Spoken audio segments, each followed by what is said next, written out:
أشتو جبتا كم يلا جبتا كم قرن دي مارتا نقال أنتي ما أنت لو رومتي ما شو والبيكو والناس ولا في الكون أمي والدابتي ولا سوسيسي دي كاتو كلام واللي دبرتوني الكم لا دي كم دي كاتو كنا سوسيسي بروادا دي كاتو كنا سوسيسي دي كم كم جبتا نقال ini sih jadi. Oh kacau. Bisa kacau. Kacau. Saya nanya. Apa cerita? Jadi macam. Garam dia marah ni. Aja kau batis deki kadi sama ujin. Deki kau tu kina tu. Woi, wana sih jadi bang kabatis. Deki kau tu kena tu. Wal barra. Di sama ujin. Duriya miti di sama. Deki kau tu kitik. Ani beta. Aku kau sikit mana? Naubat. Ani lima kau tu. ilma qotee bulaati sigale ilma qotee bulaati خضروات موضوعات كذاتي أبغى تجين وبلاغة تجين أو مشوانته أتس أنا أوديني دبلتي أكتر خضروات أنا نولي نومش تبار باري ذلك أكتر أنت جبرين أنت تبقى ده يروح تسمع أبغى جبرون ما متين أشتي قتي ذاته في يروح لنا نمتو يروح سدانو نوم مغاري بقى تأكسي ثوري باش سينجيسا لا أي سكنا سينجيسا أنا ما في بيونا ما سينجيسا قبلنا سينجيسا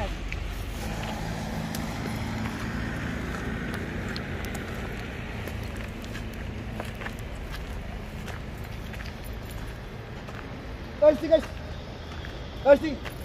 Singegeso. Singegesa kotumale. Kot. Sene singegesa. Bakka tigete sige. Angote.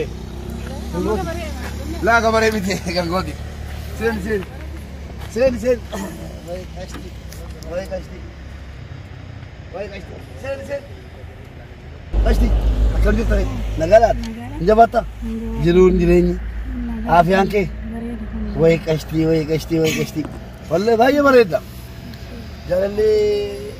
جاللي قبنا نجتين ناس تسلموا جاللي كيسنا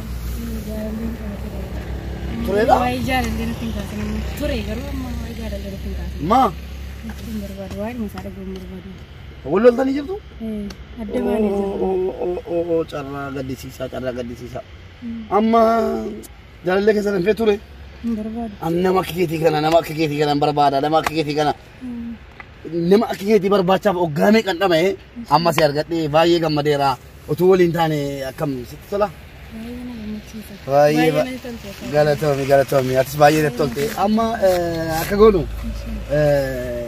gaani biyya faranjiitiin dhufe istaayil beekatan ilma qotee bulaa siin jedhe malee biyya faranjiitiin dhufeeni istaayilii biyya faranjiitiin egaa hadhuma wal baranii hadhuma wajjin bula waan ta'eef akkasiin waliin bultuun barbaada.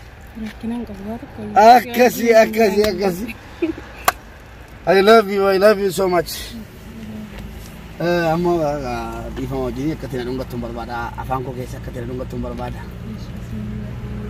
Dhaabi narra. Dhaabi narraan jedhe. Isin inni jedhan ati kuni faayidaa jaallatte moo konkolaataa jaallatte moo na jaallatte? Lakkisu waan jaalladhe maaliif? Sila maaliif sin jaalladhu ilma kabaree maallaan jettee dabala darbite. Dhiifama wajjin naabutaa konkolaataa keessa naabutaa dhiifama wajjin. Biyya kana haasofsiifte jechuudha. Dhiifama wajjin konkolaataa keessa dhaqee. Akka ati si sochootu ni ilaala. Maal jechuudha? Hin dabarfatu. Qashtii koo jirtaati nagaa keetii muka abbaa galaan jalattan si egaara waddeessa abbaa galaan isa guddaa sana achi jalatti naa kottu. Iyyee waddeessa abbaa galaan bartee kottu bakka waddeessa abbaa galaan jalatti kottu giiftii koo. Waddeessa abbaa jamaa jala eeyda awwaalli kee waddeessuma san jala taafidii kotta achi jalatti awwaalamsa malee dhuungatteen gas fidii kotta guyyaa hunda dhufeetuma muka keenya jalatti dhuungatte.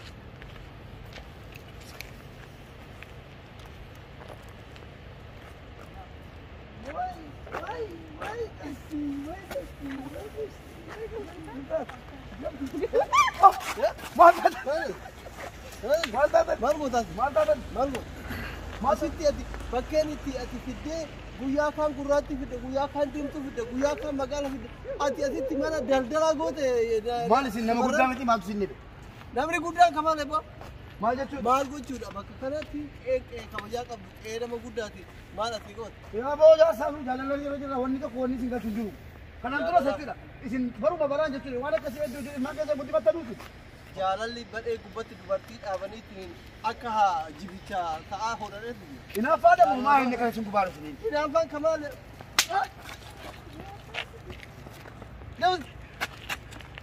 Maali yoo gamana kana rabbi isii haa maraachu. Maal jechuudha? Gurraattii fide, diimtuu fide, jaarsa namaa tajaarsa qabdu fide, tajaarsa qabne fide. Maal jechuudha? Hinaaffadha jira inumaan saalfatu. Kuni mallattoo qiyaamati. Amma booda dhiiraaf dubartiin tokko asirra yoo baate anatu beeka. Miila konkolaataa kiyyaa kana jalatti awwa. Na gaddisiisa. Baay'een gadda. Wannan gaddu shamarran tokko hunda dur ta'in parsantiin 70 jechuudha. Dhibba keessaa parsantiin 70 faayidaa irratti hundooftanii malee jaalala irratti hundooftanii miti. Namni konkolaataa qabaannaan maallaqa qabaannaan haala dhabus. Atamma maaluma akka gowwoomsaan nagalchitee taate akkaati makiinaa kana asiin hin sochoofne si godha. Maa kan makiinaa kan keetii miti. Yookaan koo ta'uu dhiisee akka asiin hin sochoofne. Kan keentaane konkolaataan ammallee. Tole dhiifamaa wajjin obboleettii koo dubartiin akka kabaja waan hin qabuuf karaa keenyaa qabii anis nan deema. Yookaan sila maaliif karaarra dhadhaabdee jechuudha iddoonni qaarurraa naan biftee jechuudha. Sa'a tokko fayyaa. Nan dhiise silaaluufanii amma nan dhiise dhiifamaa wajjin karaa kee deematu nagaatti waliin beenu. Baay'ee nama dhibaa jireenyi biyya lafaa kun jireenyi biyya duniyaa kun baay'ee nama dhibaa. Shamarran yeroo hedduu dhiifamaa wajjin shamarran hunda osoo hin taane shamarran tokko keessattuu parsantii 70 jechuudha. Parsantii 30 qofa kan jaalala qulqulluu ilaalanii rakkina uffata ciccitaa maal ilaalanii deemanu parsantii 30. Jarri jireenya gaariif jireenya nagaa jiraatu. Jarri maallaqa mana maal ilaalanii jaalalatti seenanu booddee dhumni jara kisaaraadha. Jaalala kisaaruu manni kasaraa maallaqni kasaraa yaa obboleewwan koo diraama kanarraa gorsa guddaa argattan jedheen abdii qaba. Karuma fuulduraattu mana ilaaltanii maal ilaaltanii naman jaallatina. Qabeenyi badduudha. Jaalala qulqulluu onnee isaa keessa jiru. Uffata ciccitaan uffate osoo hin taane jaalala qulqulluu onnee isaa keessa jiru. Madaalama ilmi namaa malee qabeenya isaatiin konkolaataa isaatiin akka inni hin taane barumsa argattanitu isiniin jedha. An obboleessa keessan Mubaarak Musammaati. YouTube koo subscribe gochuudhaan, like gochuudhaan, comment kennuudhaan nu jajjabeessaa isiniin jenna. Galatooma.